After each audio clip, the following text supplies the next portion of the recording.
So say from myself studios, and today I'm going to show you how to get a character to hold an object with two hands. So for example, here we have an axe, which she's holding with two hands, and she can use it for axing things. Whoops. So it probably needs a bit of tweaking, but yeah, that's the first one. We're going to also show you how to hold a box with two hands. That's kind of useful as well. Slightly different technique. And finally, we're going to show you how to make a pool cue table, which is also kind of using two hands to hit balls and stuff. So yeah, let's get in it. Need rigs? Ace 5 Studios has rigs. Okay, so we want to hold things with two hands. That's a question I sometimes get asked. So let's select it. We're going to hold this axe. Let's select this hand and place it just, that doesn't matter really, just make it, place it out here somewhere. And let's get our axe. Let's make sure we select the null. And we're going to move it to where we want it to be held.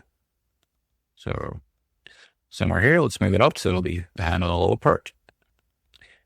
And that seems about right. And we're going to just put this hand into the Melissa hand stuff, the pink one, which says left hand stuff. I'm going to put this axe in there. So now, when the hand moves, the axe moves with it. Now, you will notice there might be some kind of lagginess going on. No, it'll be fine. That was just me not connecting. Oops. If your camera, by the way, goes somewhere weird, you can press Control-Shift-Z to undo the camera move. Okay, so that moves. That's all good. That's solid. Now, we want the second hand. Let's move this elbow out and this elbow as well. Now, we want the second hand to also be holding onto this axe. Now, so the way I recommend for doing the axe is you have your control hand, which is the pink one, and the other hand should just basically follow the pink one. So what we're going to do is we're going to create a null inside it. We're going to make a null. We're going to get this hand controller here, and we're going to go holding the shift key. We're going to make a null. And we're going to call this hand anchor. And we're going to move this null into our left-hand controller because we want it to be following the left hand. And now we're going to, on our left-hand controller, on our right-hand controller here, we're going to go to Tab and create constraint. And the reason we're doing this is because we create underneath, because then this null is in exactly the same location as this hand. So once we've positioned it, we can just place this one under the hand stuff and it'll move together. So now this constraint here that we have, we want this to be attached to transform, and we want to find our hand anchor and place it in here. And now when we move this hand, you'll see it follows, but it doesn't quite follow it correctly. It's a bit laggy, see? So, whoops. So one of the things we can do right now is because it basically goes hierarchy. So it looks this and looks back. So instead, maybe this hand anchor shouldn't be in the hand stuff. It should be under the left hand. So let's move this hand anchor under the left hand. And now, ta-da, it works. See? So you want to make sure that your hand anchor is above the object.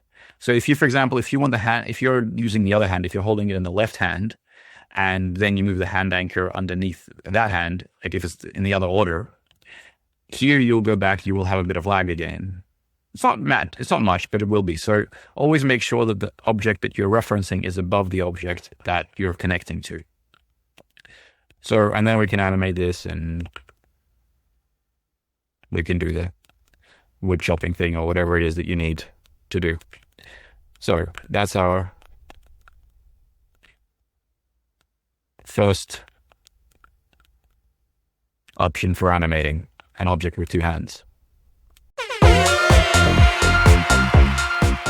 Now, so the next thing is we're going to be picking up this wooden crate. Now, with a wooden crate, what I would suggest is instead connecting both your hand controllers to the wooden crate. And depending on how your scene works, you can use constraint null, so you could place your hands where you want them to be. And if you watch out picking up objects tutorial, you can do it that way. So you can place these controllers here. And the easiest way by far is to just get these two controllers and place them inside the wooden chest null. And now, see, everything works together. You're holding an object with two hands. Can be very easy that way. But I would probably suggest for animating, if you're picking things up and you don't want them to be always attached to the chest, I would suggest adding nulls. So selecting each one, creating a null, then selecting the second one, creating a null. And then you can attach this constraint. You can attach it to this null. And you can make another constraint here, rigging and constraint. And you can attach this one. You go transform again, and you attach it to this null. And then you put these nulls into your wooden chest. So now the hands will work together. But if you want to, you can then take one of them and you can, for example, turn strength off. And now the wooden chest will only move one hand, and then you can turn the other one off. So this way you can quickly pick it up and let it go. That's a useful technique.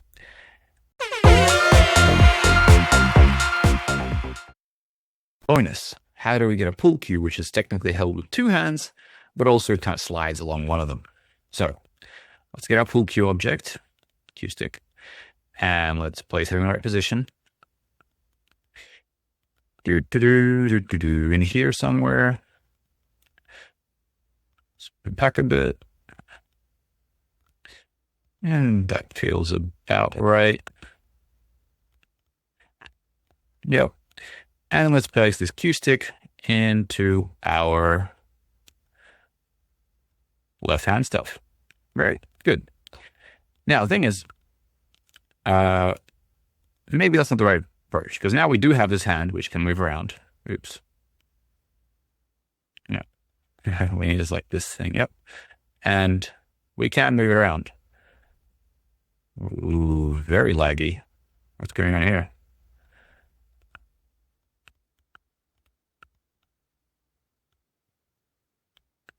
That's odd. Maybe my computer's just overheating and doing something. Let's just quickly turn off our... In case your animating and stuff is kind of slow, just select your mesh layers and just turn off your subdivision to close as well. Oh, because we still have all these closed here. Yeah, we don't want all these, so let's just delete all the hidden stuff. There you go. When you're animating, you don't want all your hidden stuff in there. And we're doing all those, yep, kind that. There you go, much better. That's what I'm talking about. Actually, we can turn the subdivision probably back on. There you go, still great. So yeah, make sure you don't have any extra closes in the object when you're working on it. Let's lock our mesh back. Okay, so we want this object to kind of aim here and then move around depending on where you move the hand, and you want always this edge to be here.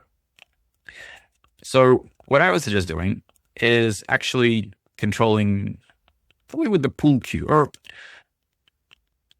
you see, you want some object which has an axis. Like, see, this cue stick has an axis pointing towards this, so we can use an aim constraint. That's what we're going to do. So let's set this up with the stick first. I think we're going to take this out and move it up top here. We're going to take it out. We're not going to be putting into the null because it'll mess up with the hierarchy. So we're on this cue stick, and let's make a null inside it. Let's call this aim and take it out. And let's move it along right here. And just move it onto her hand where we want it to be, like somewhere there. And I got a cue stick, and we go Shift C, and we go constraint, and we add it, and then we go aim. That's kind of weird. And we go plus C, no, we go minus C. We go the blue one and negative, and then we tick this aim thing in there. There we go. So now when we move the cue stick, you'll see that it's always along that point, and we can just move this guy around. So it's like here. There you go. And now whenever we move the cue stick, you'll see that it works like that. So we can try just putting the cue stick in the hand.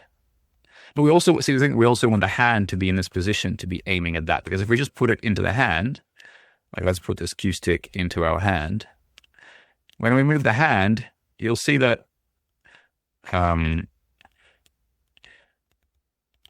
if we rotate the hand, for example, see, it doesn't stick with the stick. Like, it's not connected. So let's undo this.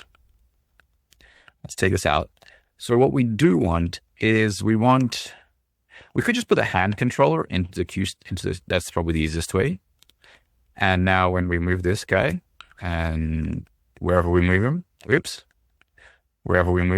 the hand will follow. So that's probably the easiest way.